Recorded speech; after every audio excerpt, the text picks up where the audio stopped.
L'Acadie tient son nom du jardin des dieux de la mythologie grecque.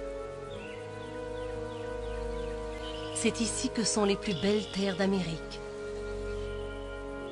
Si fertiles qu'il n'y eut jamais parmi les Acadiens d'épidémies de scorbut, de typhus ou de choléra.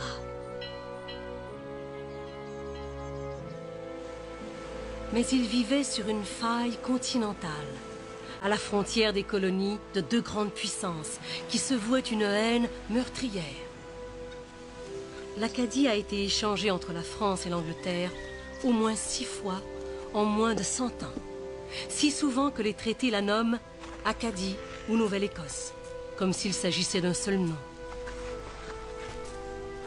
Lorsqu'en 1713, la France cède définitivement l'Acadie à l'Angleterre, il n'y avait que 2000 Français, de paisibles agriculteurs.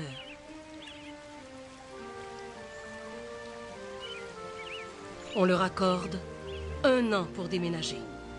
La majorité des Acadiens décident de rester sur leur terre. Les Anglais exigent un serment de fidélité au roi. Les Acadiens tergiversent, puis refusent. Un délégué de Beaubassin explique pourquoi au gouverneur d'Annapolis royal. Chaque fois que nos ancêtres ont été sous la domination anglaise, on n'a jamais exigé d'eux de pareils serments.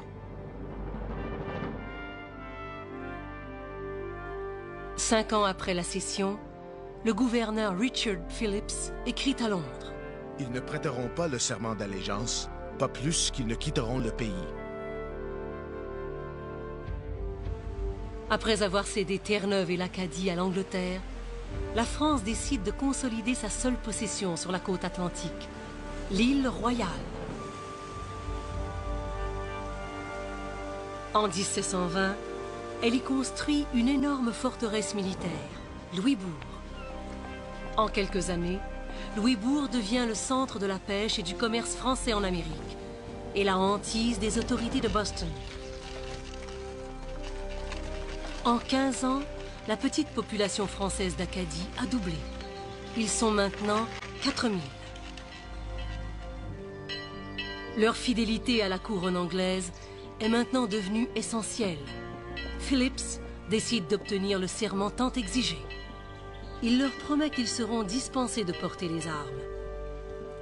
Phillips n'en dira pas un mot à ses supérieurs à Londres et cette promesse ne fait pas partie du serment.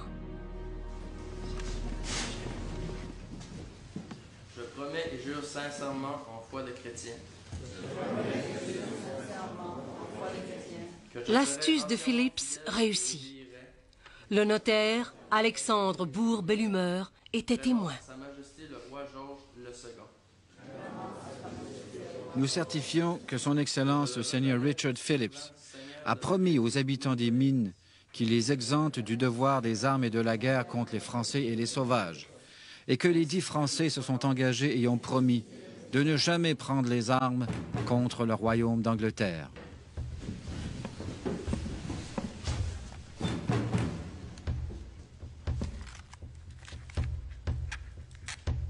Phillips écrit à Londres qu'il a obtenu l'entière soumission des gens qui s'obstinaient depuis si longtemps.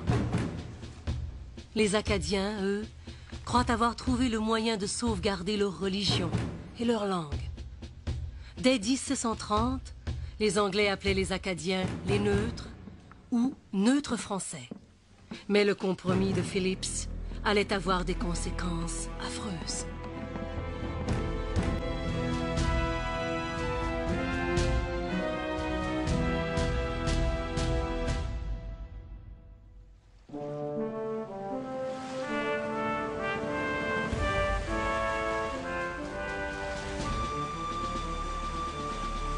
En 1755, un vent de haine souffle sur l'Amérique et l'Acadie est au centre de la tourmente. Louisbourg était devenu une telle menace à la suprématie commerciale et à la sécurité de Boston que 10 ans auparavant, le gouverneur du Massachusetts, William Shirley, et une armée coloniale s'en étaient emparés. 3 ans plus tard, à la consternation de ces colonies américaines, l'Angleterre remet Louisbourg à la France. La rage de Shirley contre les Français est sans borne. et elle vise d'abord les Acadiens. La province de la Nouvelle-Écosse ne sera jamais hors de danger tant que les Acadiens y seront tolérés. Si j'avais une armée, je marcherais sur les mines et sur Grand Pré. Je détruirais les digues, je dévasterais la campagne, je noierais ce nid de vipères. En 1749, les Anglais ont construit leur propre forteresse, Halifax. Les Français incitaient les Indiens Micmac à harceler les Anglais. Le conflit est inévitable. À l'été de 1755, le correspondant du New York Gazette écrit d'Halifax. Nous formons le noble et grand projet de sortir les neutres français de cette province, car ils ont toujours été secrètement nos ennemis. Si nous réussissons à les expulser, ce serait une des plus grandes choses que les Anglais auront accomplies en Amérique. Car, selon tous, cette partie du pays qu'ils possèdent compte parmi les plus belles terres du monde. On pourrait y installer des bons fermiers anglais à leur place. Le nouveau gouverneur de la Nouvelle-Écosse, Charles Lawrence, exige des Acadiens un nouveau serment, cette fois sans réserve. Les Acadiens invoquent la promesse faite 25 ans plus tôt par Richard Phillips.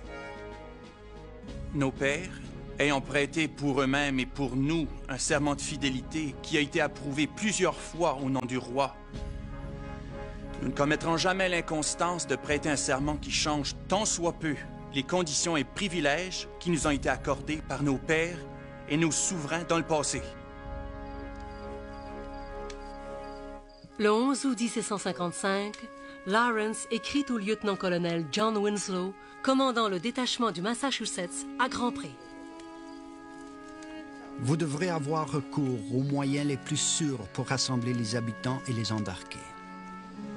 Et vous servir de la ruse ou de la force, selon les circonstances.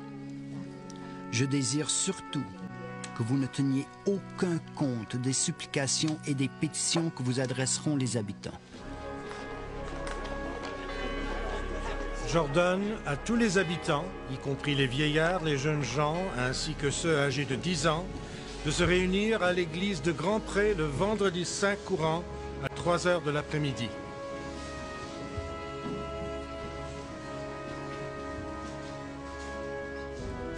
Le devoir que j'ai maintenant à remplir, bien qu'impérieux, est très désagréable à ma nature et à mon tempérament, comme il vous le sera à vous-même, qui êtes de la même espèce que moi. Vos terres et vos maisons, votre bétail et vos troupeaux sont confisqués, avec tous vos autres effets, excepté votre argent et vos objets de ménage, et que vous allez être vous-même transportés hors de cette province. Non! Vous n'avez pas le droit!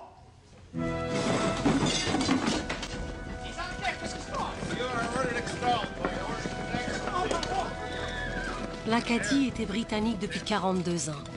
Presque tous ces gens étaient nés sujets britanniques.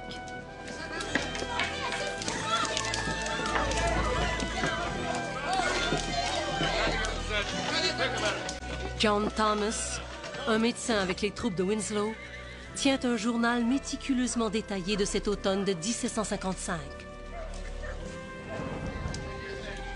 2 septembre, temps agréable. Le lieutenant John Endicott et ses hommes ont brûlé un village à un endroit nommé Petitjack. 18 septembre, tempête de vent, beaucoup de pluie et de neige. Le major Pribble et ses hommes de retour, ayant brûlé 200 maisons et granges.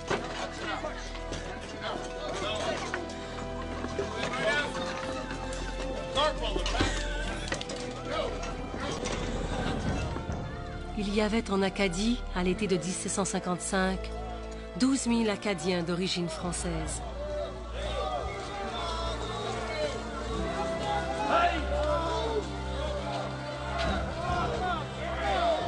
Cette année-là, 7 000 ont été expatriés.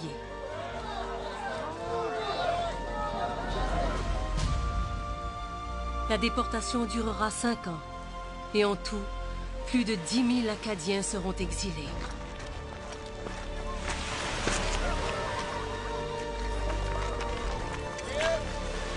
On a commencé à embarquer les habitants.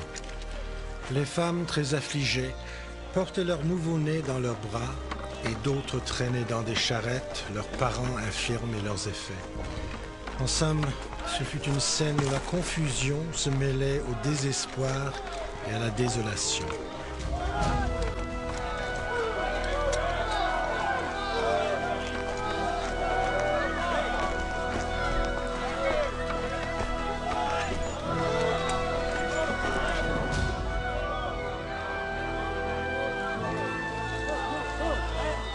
La majorité des Acadiens sont déportés vers les colonies américaines. On n'en veut pas.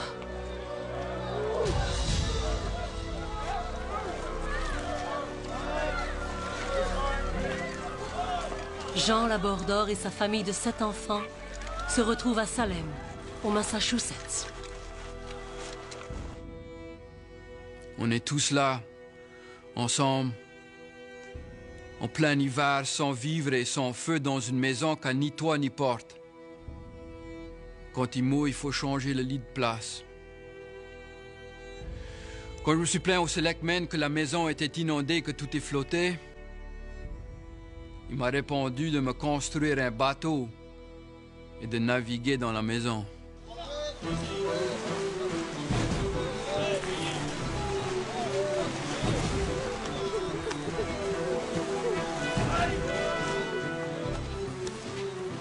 Un tiers des Acadiens vont mourir de typhoïde, petite vérole ou fièvre jaune.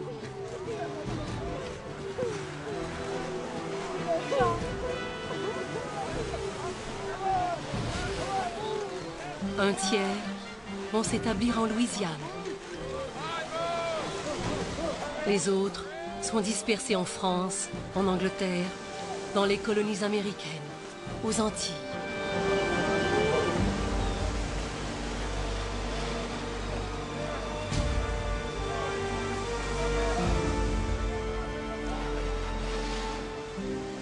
Lorsque la déportation cessera, il ne restera en Acadie que 165 familles françaises, moins de 1000 personnes.